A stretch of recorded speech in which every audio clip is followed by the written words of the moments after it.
सियावर राम जय जय राम, मेरे प्रभु राम जय जय राम। जय मंगल भवन अमंगल हारी, द्रवौ सुदशरथ अजिर बिहारी। दीन दयाल विरुद्ध संहारी, हरहु नाथ मम संकट भारी। अब मोहे भा भरोसा हनुमंता, बिनु हरि कृपा मिलहि नहीं संता। हरि अनंत हरि कथा अनंता, कहि सुनहि बहु विधि सब संता। सियावर राम जय जय राम, जय श्री राम। मैं ईशु हरवानी, हनुमानगढ़ टाउन। तुलसी की माला गंगा दर्शन से रोज आपको गंगा दर्शन के लाइव दर्शन करवाता हूँ, वह पंचांग सुनाता हूँ। आज का शुभ पंचांग चैत्र मासे शुक्ल पक्षे सप्तमी सोमवार, विक्रम संवत 2081, तद अनुसार 15 अप्रैल 2024। आज सप्तमी दोपहर को लगभग 12:15 बजे तक की है, तत्पश्चात अष्टमी। आज 7वां नवरात्रा, भद्रा सर्वार्थ सिद्धि योग, चैत्र नवपद ओली प्रारंभ, अशोक कलिका प्राशन, अशोका अष्टमी। सियावर राम जय जय राम, मेरे प्रभु राम जय जय राम। कल हमने परमात्मा को नारद जी का श्राद्ध, जिसका विस्तार की हम कथा सुना रहे थे, जिसका विराम दिया था हमने, आज उस विराम से आगे नारद को आश्वासन देकर परमात्मा अंतर ध्यान हो गए और नारद जी पंचाक्षर शिव मंत्र का जाप करते हुए भगवान शंकर की आराधना करने लगे। प्रत्येक कल्प में श्री राम श्री कृष्ण प्रकट होते हैं और परमात्मा के अवतार के कारण कुछ अलग अलग बनते हैं। परमात्मा की लीला अनंत है, परमात्मा के गुण भी अनंत हैं, उनका अंत आता नहीं। भगवान शंकर पार्वती माता को सावधान करते हैं कि राम जन्म क्यों हुआ, उसका कारण कोई कह सकता नहीं। परमात्मा का प्रगट्य के अनेक कारण हैं। एक कारण यह भी है कि पूर्व जन्म में राजा दशरथ को प्रभु का वरदान मिला था। राजा दशरथ महाराज पूर्व जन्म में ब्राह्मण थे। भगवान को 1000 तुलसी दल अर्पण करना ब्राह्मण का रोज का नियम था। भगवान का मंदिर गांव के बाहर थोड़ी दूर पर था। ब्राह्मण वृद्ध हुआ, 25 वर्ष की अवस्था 85 वर्ष की अवस्था हो गई थी, फिर भी किसी दिन नियम चूका नहीं था। ईश्वर की लीला, उस वृद्ध ब्राह्मण को एक दिन बुखार चढ़ गया, मंदिर जाने की असमर्था था। रोज का नियम टूटे, यह ब्राह्मण से कैसे हो सकता था। ब्राह्मण की बहुत भारी निष्ठा थी। उस ब्राह्मण ने बुखार से कहा, मैं अपने ठाकुर की सेवा कर आऊं, पीछे तू आ जाना, तुम्हारे दुख में बैठने को मैं तैयार हूं, परंतु मेरी सेवा का क्रम न टूटे, इसलिए इस समय तू चला जा, पीछे आ जाना। ब्राह्मण ने संकल्प किया कि तत्क्षण बुखार उतर गया। निष्ठा क्या नहीं कर सकती। ब्राह्मण मंदिर में गया, वहां किसी स्त्री के रोने की आवाज कान में पड़ी। देखा तो एक पिशाचनी रो रही है। ब्राह्मण ने रोने का कारण पूछा तो पिशाचनी ने कहा, पूर्व जन्म में मैंने बहुत दुराचार किया था, मैंने पति को खूब त्रास दिया था, इसलिए मेरी दुर्गति हुई है। पिशाचनी योनि में मैं आई हूं, आप मेरा उद्धार करो। ब्राह्मण को दया आ गई। नियमानुसार उसने विष्णु सहस्त्र का पाठ किया, तुलसी दल प्रभु को अर्पण किया और पीछे प्रभु से प्रार्थना की कि हे दीनानाथ, हे दीन दयाल, हे कृपा निधान, हे प्रभु दया करो, ये पापी जीव दुखी भोगता है। मेरी आपसे प्रार्थना है कि इस जीव का उद्धार हो जाए। मैं अपना सारा पुण्य इसको निमित्त कृष्णार्पण करता हूँ। प्रभु प्रसन्न हुए। भगवान ने ब्राह्मण से कहा, तुमने पुण्य का एक अन्य जीव के उद्धार के लिए निमित्त दिया, इससे वह अनेक गुना हो गया। मेरा तुम्हारा वरदान है, दूसरे जन्म में तुम अयोध्या के राजा होंगे। यह पिशाचनी तुम्हारी पत्नी होगी, और मैं तुम्हारे यहाँ पुत्र के रूप में आऊंगा। ब्राह्मण ने वही शरीर का त्याग कर दिया। दूसरे जन्म में वह दशरथ राजा हुए, पिशाचनी कौशल्या हुई और प्रभु श्री राम के रूप में गोदी में प्रकट हुए। माता पार्वती को राम कथा सुनाने में अतिशय प्रीति है। भगवान शंकर पार्वती को राम कथा सुनाते हैं। सूर्य वंश के राजा दशरथ का जन्म हुआ और वे अयोध्या के राज करने लगे। इधर रावण, कुंभकर्ण और त्रास अतिशय बढ़ गया। रावण ने बहुत तपस्या की थी। अपनी तपस्या से उसने ब्राह्मणों को प्रसन्न कर दिया, ब्रह्मा जी को प्रसन्न कर दिया। ब्रह्मा के वरदान मांगने के लिए कहा तो रावण ने मांगा, हम काहू के मरे न मारे, हम किसी के द्वारा मारे न जा सकें, ऐसा वरदान दो। ब्रह्मा ने कहा, यह जो जन्मा है उसको मरना तो पड़ता ही है। तू मरने की कोई शर्त रख सकता है। रावण ने विचार किया कि मुझे मार सके तो देव, दानव, यक्ष, गंधर्व, नाग इत्यादि में से कोई मार सकता है, दूसरे किसी की शक्ति है ही नहीं। वो नर वानर तो मेरे आहार हैं, इनकी तरफ से मुझे कोई डर नहीं, इसलिए इन्हीं की शर्त रखूं। इस अन्य कोई शर्त न रखना ठीक रहेगा। और ब्रह्मा जी को संतोष हो गया, इसलिए उन्होंने ब्रह्मा जी से कहा, हम काहू के मारे न मारे, मारण मनुज जाति दुई बारे। नर और वानर छोड़कर अन्य कोई मुझे मार न सके, ऐसा वरदान दो। ब्रह्मा जी ने कहा, तथास्तु। ब्रह्मा जी का वरदान पाकर रावण निर्भय बन गया। उसको प्रतीत हो गया कि त्रिभुवन में ऐसा कोई नहीं रहा जो मुझे मार सके। रावण का अत्याचार अतिशय बढ़ गया। त्रास और अन्याय को इससे मुक्त रूप से छूट दी।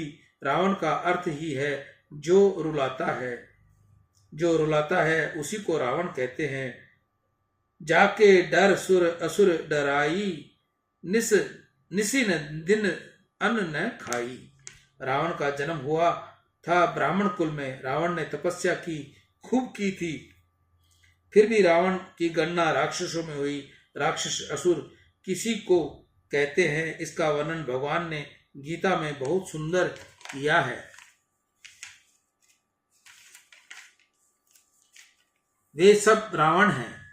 तप के प्रताप से रावण की शक्ति बहुत बढ़ गई, परंतु शक्ति का उपयोग इसने लोगों को रुलाने में और समय को भोग विलास में किया। रावण काम का स्वरूप है। रावण का ऐसा आग्रह है कि मैं सुख भोगूंगा। रावण संपत्ति का संचय अन्याय से, अत्याचार से करता और शक्ति का उपयोग अधर्म में करता, पर पीड़ा के लिए करता है। रावण पधारे धन और पराई स्त्री के पीछे पड़ा हुआ है। रावण के 10 माथे हैं। एक दिन मन में विचार आया कि यह 10 माथे वाला रावण पलंग पर सोता होगा, उस समय इसकी क्या दशा होती होगी। पल भर भी सोता होगा कि एक माथे के ऊपर दूसरा माथा, दूसरे माथे के ऊपर तीसरा, तीसरे के ऊपर चौथा, इस प्रकार 10 माथों का हो जाता होगा। अरे 10 माथों अथवा अर्थात जिसकी 10 इंद्रियों में काम भरा हो, वह रावण काम का प्रतीक है। मूर्ति मन काम है। एक एक इंद्री के सुख में फंसा हुआ प्रत्येक इंद्रियों का सुख जिसको बहुत अच्छा लगता है, वह रावण जैसा है। यह जीव अनेक जन्मों से इंद्रियों का सुख भोगता आया है। भोग से इसको शांति मिली नहीं, शांति को त्याग से मिलती है। लौकिक सुख सच्चा सुख, ऐसी कल्पना बुद्धि में आने से राग देश बढ़ा। वैराग्य आए तो राग देश का अंत हो, परंतु शरीर का सुख और इंद्रियों का सुख ही सच्चा सुख है, ऐसा लोग मानने लगे। इससे वैराग्य का अभाव हुआ, ज्ञान का अभाव हुआ और राग देश बढ़ गया। रावण कैसा था, यह एक प्रसंग में समझ सकोगे। भगवान के दशम स्कंद में देवपायनी का उल्लेख आता है। इन देवपायनी देवी का स्थापना किस प्रकार से हुई जानते हो? कुबेर भंडारी रोज शिवजी का पूजन करते थे। एक समय कुबेर ने शिवजी से पूछा, मैं तुम्हारी क्या सेवा करूं? शिवजी ने कहा, मैं किसी की सेवा लेता नहीं, जो दूसरों की सेवा ले वह वैष्णव नहीं, दूसरों को सेवा दे वह वैष्णव। मुझे कोई सेवा की आवश्यकता नहीं, परंतु पार्वती को ऐसा लगता है कि वृक्ष के नीचे रहना पड़ता है, इसलिए एक मकान हो तो ठीक है।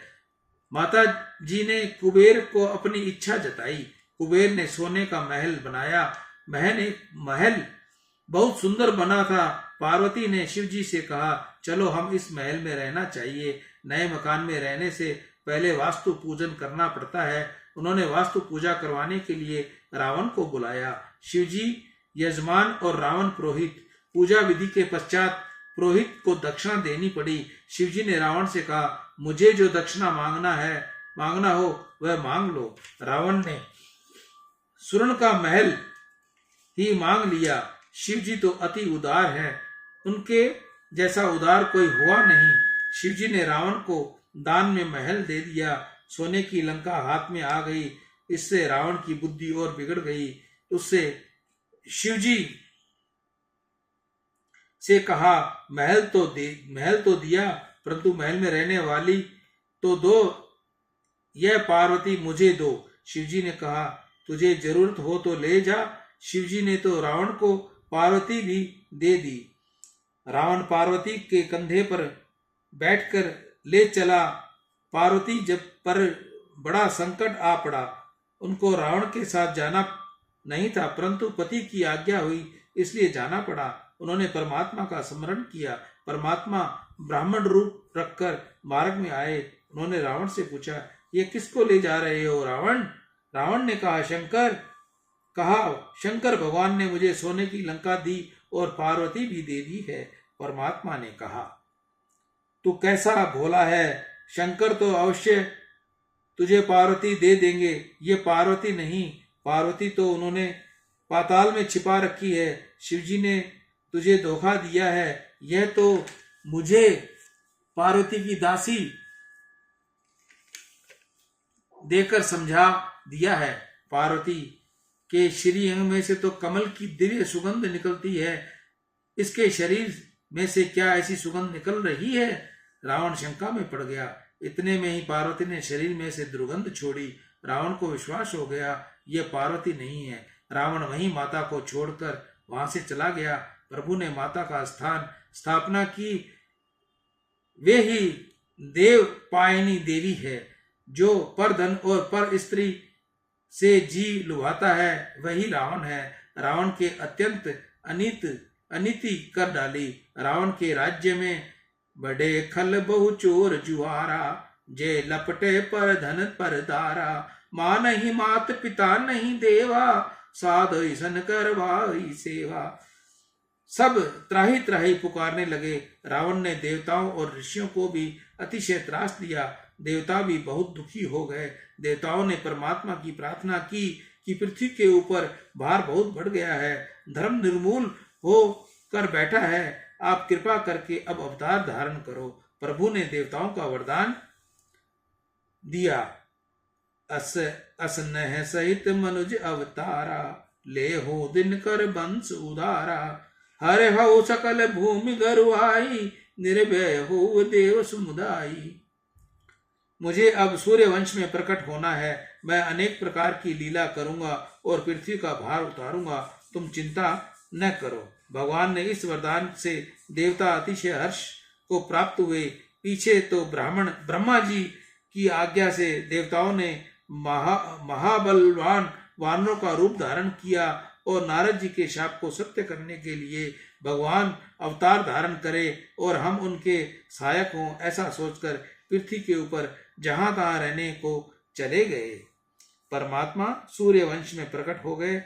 उनकी प्रतीक्षा सब करने लगे। सियावर राम जय जय राम, मेरे प्रभु राम जय जय राम। जय मंगल भवन मंगल हारी, द्रवौ सुदशत अजर बिहारी। दीन दयाल विरुद्ध संहारी, रघुनाथ मम संकट भारी। तत्वार्थ रामायण में परमात्मा को नारद जी का शाप का विस्तार यहीं समाप्त होता है और इसके बाद में सूर्यवंश, कल हम आपको कथा सुनाएंगे सूर्यवंश की। मैं ईशु हरवानी तुलसी की माला गंगा दर्शन से। रोज आपको लाइव गंगा दर्शन दिखाता हूँ और पंचांग सुनाता हूँ। जिस माता बहन को तुलसी की माला चाहिए वह मुझसे संपर्क करे, मैं ऑनलाइन इसकी डिलीवरी देता हूँ। गंग सकल मुद मंगल मूला, सब सुख कर नहीं घर नहीं सब सूला। कही कही कोटि कथा प्रसंगा, राम बिलो कही गंग तरंगा। सचिवई अनुजई प्रिय सुनाही, विबुध नदी महिमा अधिकाई। मजनु कीन पथ शम गयहु, सुचि जल पियत मुदित मन भयहु। जोरी पानि बर मांगौ एहि, सिया राम पद सहज सनेही। अर्थ न धर्म न काम रुचि, गति न चहु निर्वाण।